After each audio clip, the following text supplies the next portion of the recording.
Physics start करते हैं हम लोग मोशन चैप्टर, थोड़ा बड़ा चैप्टर है, पार्ट्स में होगा। शुरू करते हैं। मोशन क्या होता है? A body is set to be in motion if its position changes continuously with respect to surrounding. Motion क्या होता है कि अगर कोई बॉडी है वो अपनी पोजीशन चेंज करे विद, कैसे? उसका जो सराउंडिंग है उसके हिसाब से। जैसे हमारे पास यहाँ पे एक कार है, ये इस ट्री के हिसाब से तो मोशन में है, पर वहीं पे जो कार का ड्राइवर है वो उसके साथ वाले पैसेंजर के हिसाब से मोशन में नहीं है, क्योंकि वो दोनों मूव कर रहे हैं। वहीं पे यहाँ पे ट्री मूव नहीं कर रहा है, बस ड्राइवर मूव कर रहा है। ये हो गया हमारा मोशन। आगे बढ़ते हैं। चेंज इन पोजीशन क्या होता है?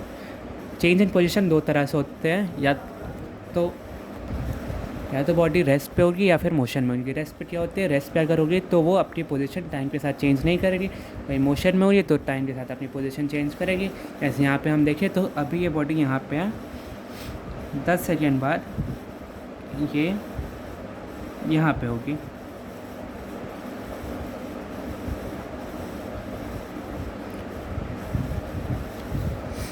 अब देखो यहाँ पे बहुत इंपॉर्टेंट कॉन्सेप्ट है जो पढ़ना बहुत ज़रूरी है, जो कि है क्वांटिटी का। तो हमारे पास दो तरह की क्वांटिटी होती है, एक होती है scalar quantity, vector quantity. Scalar क्या होती है? Magnitude without any direction. वहीं पे वेक्टर क्वांटिटी क्या होती है, जिसके बारे में हम लोग मोस्टली पढ़ेंगे, होते हैं मैग्नीट्यूड विथ डायरेक्शन। अब मैग्नीट्यूड नया वर्ड है, इसका मतलब क्या होता है? The size of physical quantity. जैसा हमारे पास 1 kg शुगर है या फिर 100 किलोमीटर टू दिल्ली है, तो यहाँ पे जो 1 kg शुगर में जो 1 kg है वो इसका शुगर का मैग्नीट्यूड है। यहीं पे 100 किलोमीटर टू दिल्ली में जो 100 किलोमीटर है वो इसका मैग्नीट्यूड होगा। ये हो गया। आगे बढ़ते हैं।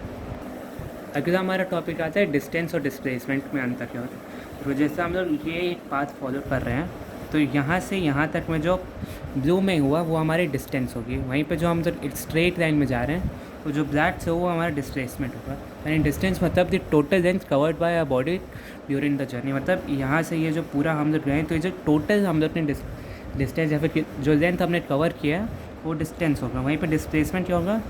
वही लेंथ अगर हम लोग एक स्ट्रेट लाइन में देखिए, जैसे यहाँ से शुरू किया हम लोग और यहाँ पर ख़त्म किए, तो यहाँ से यहाँ तक जो स्ट्रेट लाइन में डिस्टेंस होगी हो गया डिस्प्लेसमेंट। यानी कि डिस्प्लेसमेंट अगर हम लोग ऐसे देखें तो displacement is equal to distance in a straight given direction. मतलब डायरेक्शन तो देखो, नॉर्थ, साउथ, ईस्ट, वेस्ट, ये 4 डायरेक्शन होते हैं। इन्हीं में से ये सब स्ट्रेट जाएंगे तभी होगा। ये हो गया। आगे बढ़ते हैं। अगला हमारा टॉपिक आता है यूनिफॉर्म और non uniform motion. Uniform motion क्या होता है? अगर एक body equal distance equal interval of time में करे। जैसे हम लोग ये ग्राफ देखते हैं, बराबर नहीं है पर काम चला लेते हैं। जैसे ये ग्राफ है, बॉडी यहाँ से शुरू हो रही है, यहाँ से ये यहाँ पे ये हमारा डिस्टेंस है और ये हमारा टाइम है। तो ये यहाँ पे जितना है उतना ही ये भी होगा। तो डिस्टेंस और डिस्प्लेसमेंट दोनों बराबर होगी, तो वो यूनिफॉर्म मोशन किया जाएगा। और वही नॉन यूनिफॉर्म मोशन क्या होता है? If a body covers unequal distance in equal interval of time. तो जैसे हमारी ये है, अभी यहाँ तक ऐसे फिर ऐसे जा रही है, तो ये जो मोशन होगा ये हो गया हमारा नॉन यूनिफॉर्म, क्योंकि एक फिक्स लाइन नहीं है, स्ट्रेट लाइन नहीं है, बराबर नहीं जा रहा है, यूनिफॉर्म नहीं है। ये हो गया यूनिफॉर्म और नॉन यूनिफॉर्म मोशन। अब हमारा टॉपिक क्या आता है? स्पीड। तो स्पीड क्या होती है? Speed of a body tells you how fast और स्लो समथिंग इज मूविंग। जैसे कोई भी चीज़ हमारे पास, जैसे ये कार है तो उसकी स्पीड हमें बताएगी कि वो कितने तेज़ चल रही है। जैसे 40 kilometre per hour, 60 mile per hour. तो ये जो है ये हमारी स्पीड है, ये हमारी स्पीड है, इस बॉडी की स्पीड है। तो स्पीड क्या होती है? स्पीड को अगर हमें निकालना किसी भी बॉडी का, वो कैसे निकालेंगे? डिस्टेंस हम लोग देंगे कि वो बॉडी कितना डिस्टेंस कवर कर रही है और कितने टाइम में कवर कर रही है। तो हम लोग उसको जब डिवाइड करेंगे तो डिस्टेंस अपॉन टाइम करेंगे तो हमारी स्पीड आ जाएगी। वही एवरेज स्पीड क्या होगी, total distance upon total time. जैसे हम लोग कितना भी इंटरवल लेके आगे कर रहे हैं तो D1 D2 D3 इतना भी अगर सबको ऐड करेंगे और सबका टाइम भी जैसे T1 plus T2 plus T3 ये सब हम लोग जो ऐड करके डिवाइड करेंगे तो हमारा क्या निकल आएगा, एवरेज स्पीड। ये हो गया। भी यूनिफॉर्म स्पीड क्या, जैसे यूनिफॉर्म मोशन था वैसे यूनिफॉर्म स्पीड भी है। If a body covers equal distance equal interval of time no matter how big और स्मॉल दोज इंटरवल्स आर। जैसे ये है बॉडी यहाँ पे जितना कर रही है उतना ही वो यहाँ पे भी करेगी, यहाँ पे भी करेगी और यहाँ पे भी करेगी।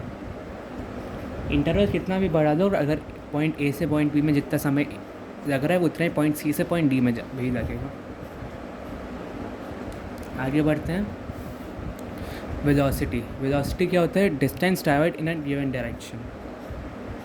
इसको ऐसा रिप्रेजेंट करते हैं। तो मतलब वेलोसिटी का अगर हम देखें क्या, distance travel in given direction क्या होता है, हमारा डिस्प्लेसमेंट। तो वेलोसिटी अगर हम ऐसे देखें तो हो जाएगा डिस्प्लेसमेंट अपॉन टाइम। ये आ गया हमारा। यहाँ पे हमारा ये आ जाता है v equals s upon T. यहाँ पे वेलोसिटी है हमारा v वेलोसिटी, s हो गया हमारा डिस्प्लेसमेंट और t हमारा एज यूजुअल टाइम टेकन। ये हो गया हमारा वेलोसिटी। अब हमारा अगला टॉपिक क्या आता है, एवरेज वेलोसिटी। तो एवरेज वेलोसिटी क्या होती है,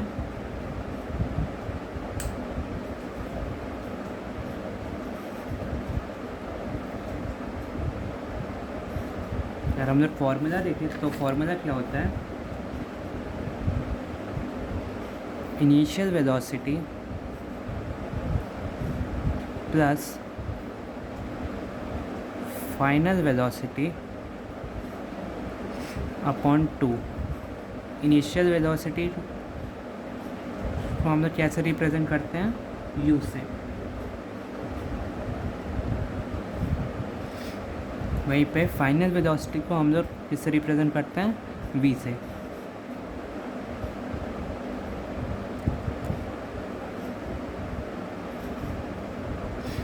और हमारा एवरेज वेलोसिटी का हो गया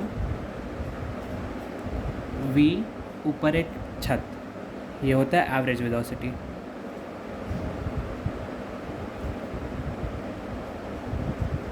यानी कि हमारे पास फॉर्मूला आता है u plus v upon 2 is equal to v average velocity.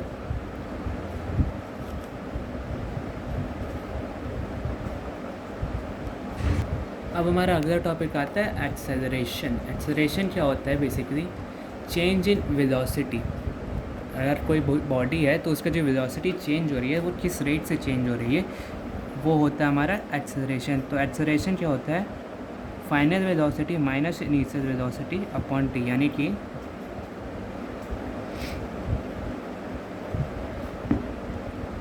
Change in velocity upon time taken. ये आ गया हमारा एक्सेलरेशन।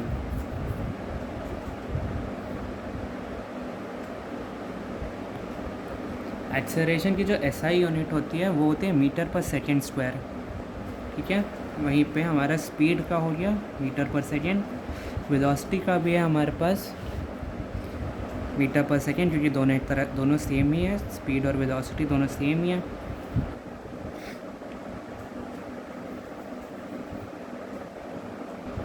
एक और टॉपिक एक्सेलरेशन में आता है वो होता है रिटार्डेशन या फिर नेगेटिव एक्सेलरेशन या फिर डिसेलरेशन। ये तीनों एक ही मतलब होते हैं।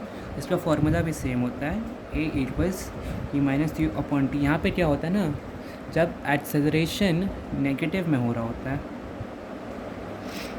जैसे एक्सेलरेशन क्या होता है, स्पीड बढ़ना, यहाँ रिटार्डेशन में क्या होता है, स्पीड कम हो रही है, यही होता है। जैसे एक है क्वेश्चन देखते हैं, एक बॉडी है जो एक कार है जो 10 मीटर पर सेकेंड से चल रही है, तो हमारी इनिशियल वेलोसिटी क्या है, u इक्वल्स 10 मीटर पर सेकेंड, और फिर उस पर ब्रेक करते हैं, ब्रेक करते में तब ज़ीरो हो जाती है, फाइनल वेलोसिटी हमारी 0 मीटर पर second in 5 seconds, and the time taken for this process is 5 second. तो टाइम कितना लगता है, 5 सेकेंड। फॉर्मूला में हम बैठाते हैं कैलकुलेट द एक्सेलरेशन, तो एक्सेलरेशन होता है v minus you upon T, यानी कि v हमारे पास क्या है, a इक्वल्स 0 माइनस 10 अपॉन 5, तो हो गया माइनस 10 अपॉन 5, यानी कि ये 5 से काटेंगे 2 आ जाएगा, -2 मीटर पर सेकेंड स्क्वायर, जो हो गया हमारा डिसेलरेशन या रिटार्डेशन, और ये ख़त्म हुआ।